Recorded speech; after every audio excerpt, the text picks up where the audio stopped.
Myself, B.S. Mandura, Associate Professor, Department of Mathematics, Meera girls college Udaipur.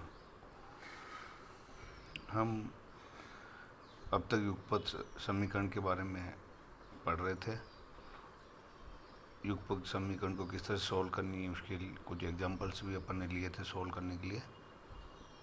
अब और इसमें कुछ अलग तरह से प्रॉब्लम्स है, उसको सॉल्व करते हैं। जैसे हल कीजिए D square X plus M square Y equal to 0, D square Y minus M square X equal to 0।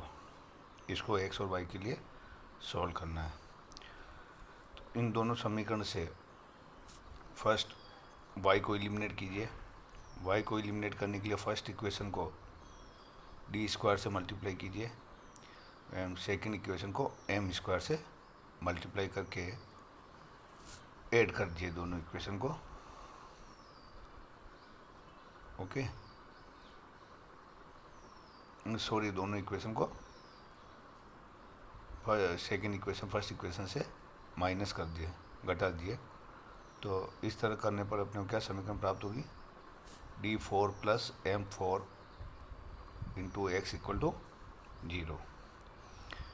ठीक है, इसके फैक्टर कर दिए, 2D square M square plus कर दिए और 2D square M square minus कर दिए। 2D square M square plus करने से D4 plus 2D square M square plus M4, तो ये होल स्क्वायर हो जाएगा D square plus M square का whole square. Okay,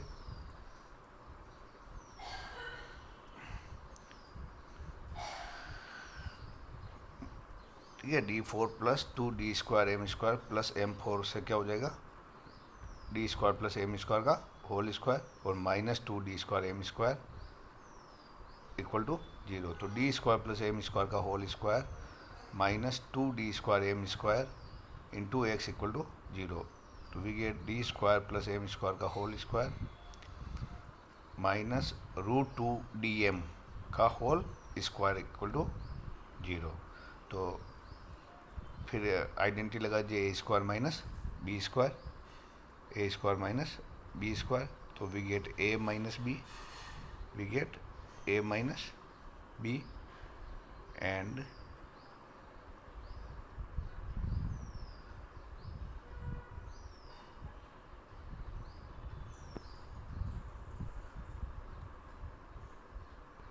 A plus B, A minus B and A plus B. Okay, now इसके roots find out कर लीजिए। D square minus √2DM plus M square equal to 0, ये सहायक समीकरण इसका। D square plus √2DM plus M square equal to 0, तो quadratic equation है। इसके minus B plus minus B square minus 4AC upon 2A root प्राप्त कर लीजिए। तो we get the value of D equal to M plus minus iota M upon √2 and minus M plus minus iota M upon √2। Okay, तो हमारे पास जो मूल प्राप्त हुए हैं वो कौन से हैं, सम कॉम्प्लेक्स रूट्स प्राप्त हुए हैं, रियल पार्ट्स और इमेजिनरी पार्ट्स। तो इसका हल क्या है, एक्स इक्वल टू, यदि alpha plus minus iota beta हल होता है तो सॉल्यूशन क्या होता है, x equal to C1 e की power alpha t cos beta t plus C2, cos beta t plus C2। यहाँ पे अल्फ़ा की value m upon √2, alpha is m upon √2, also beta is m upon √2। So we are getting solution C1 e की power alpha is m upon √2, C1 e की power alpha t m upon √2 t cos beta t m upon √2 t plus C2। फिर दूसरे part के लिए alpha minus m upon √2 और beta again m, तो e की power minus mt upon √2 plus cos mt upon √2 plus C4। This is the solution of x। y का solution प्राप्त करने के लिए इसको, ये जो सॉल्यूशन x का प्राप्त हुआ इसको दो बार डिफ्रेंशिएट कीजिए। ठीक है, इसमें dx कैपिटल dx एक बार t के साथ करेंगे तो और करेंगे तो you gate D square x. D square x ज्ञात करके उसको एक में पुट कर दीजिए, एक में इसमें समीकरण 1 में पुट कर दिए, ठीक है। तो इससे अपने पास क्या वैल्यू, डी स्क्वायर एक्स की वैल्यू पुट कर दिए, you get the value of Y, you get the value of Y. तो इस तरह से अपन क्या है, जो समीकरण है उसका सॉल्यूशन एक्स और वाई के रूप में प्राप्त कर सकते हैं। इसी तरह next problem, D X plus 2/t X minus Y equal to 1 and D Y plus 1/t X plus Y 5y equal to t। तो when you simplify this you get T LCM मिल गया, T D X equal to T D X plus 2x minus Y equal to T, okay. Simply T D Y plus X T D Y plus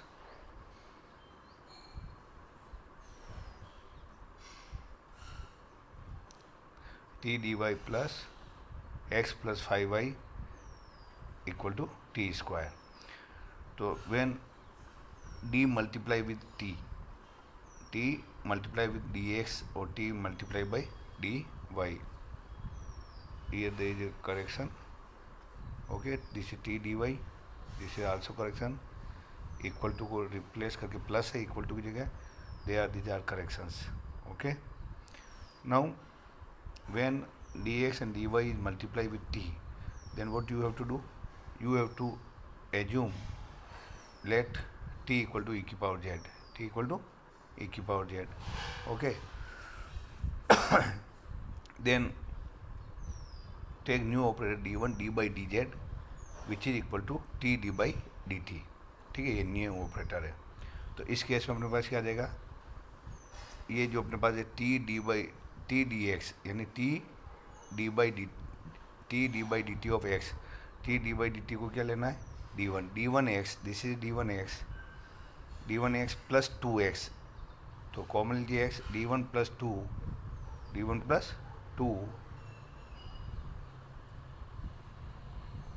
d1 plus 2x, okay.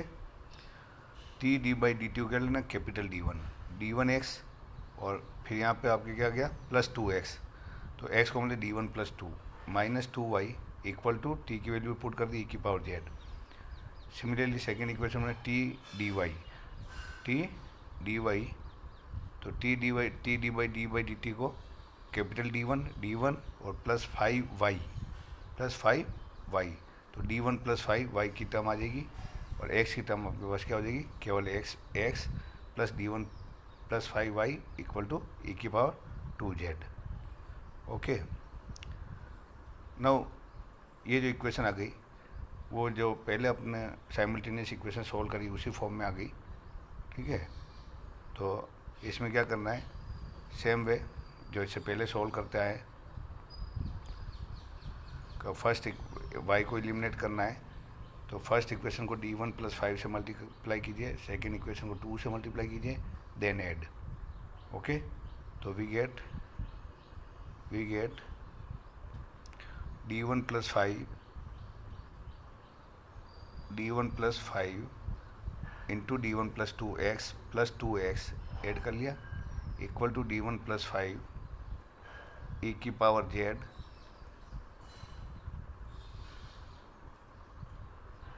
ठीक है, then multiply both factors, we get this is a second degree equation. ये जरूर ध्यान लें, d1 here क्या है, d1 is d by D Z ना। सहायक समीकरण क्या हो गई, सहायक समीकरण हो गई इसकी, व्हाट इज द सहायक समीकरण, m square plus 7m plus 12, तो इसके फैक्टर हो जाएंगे 4m और 3m, तो m प्लस 4 और m प्लस 3, यानी m equal to -4, m equal to -3, तो रूट आपके पास आ गया d1 के -3n -4, okay. Now what is cf is c1 e की power m1x plus c2 e की पावर m2x, लेकिन यहाँ पे किस में ये d1 क्या है, z के फॉर्म में, ठीक है। तो c1 e की power -3z plus c2 e की power -4z। What is PI? PI is 1/d1 square plus 7d1 plus 12 6 ई की पावर जेड प्लस 2 ई की पावर 2z। ठीक है, तो यहाँ पे जेड की d1 की जगह 1 रखना है क्योंकि जेड का कोफिशिएंट 1 है, तो get 1 square plus 7 plus 12। Okay, तो 12 और 7 19 और 20 और 6/20 यू गेट 3/10 ई की पावर जेड। इसी तरह 2 रखना है d1 की जगह। ठीक है, तो पी आई जो आपके पास क्या आ जाएगा 1/15 ई की power 2z। Now see x का सोल्यूशन क्या हो गया C F plus P I. Okay, but it is in the form of z. Now put e की power Z equal to t, e की power Z equal to T. Okay, तो we get x equal to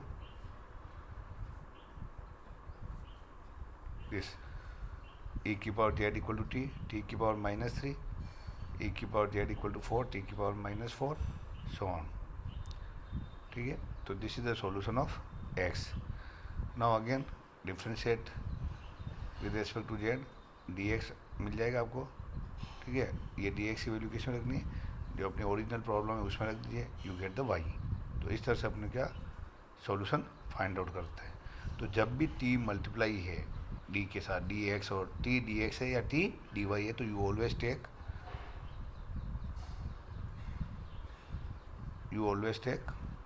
ई की power Z equal to T.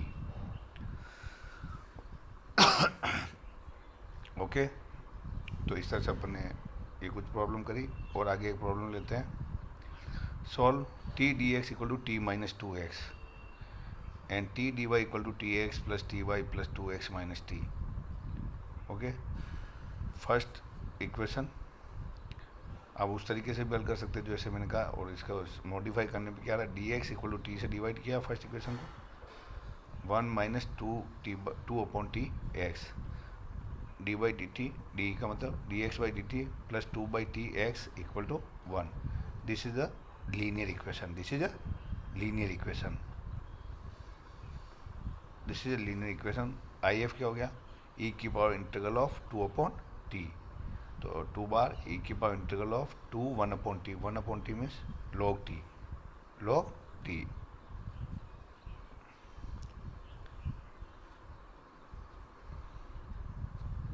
Okay,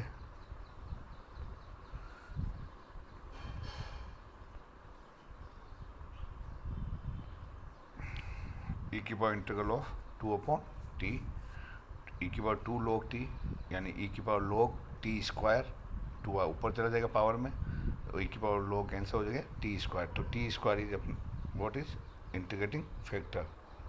now what is solution, x into t square, x into I F.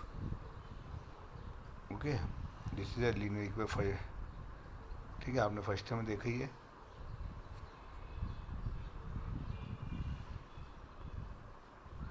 x into t square equal to c1 plus integral of t square d T, तो you get x equal to c1 t square plus t/t³/3।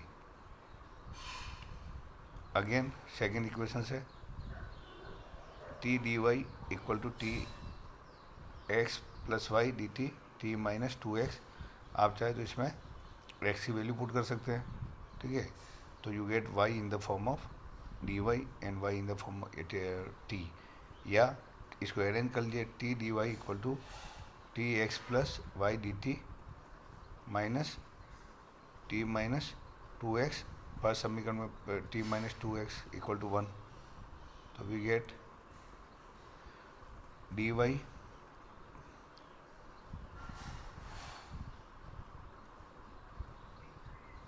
Okay, तो t cancel हो जाएगा, D Y equal to D Y plus D X equal to X plus Y D T, and there is a correction, this is a dx, dy plus D X equal to X plus Y D T, तो okay, तो D X plus D Y upon X plus Y equal to D T, integrating you get log X plus Y equal to log t, sorry log X plus Y equal to 1 का integral t plus log c2, तो this is solution X plus Y equal to c2 E की power t। तो y x की value put कर लीजिए, you get the value of y, y equal to c2 की power t minus X, put the value of x, you get the solution.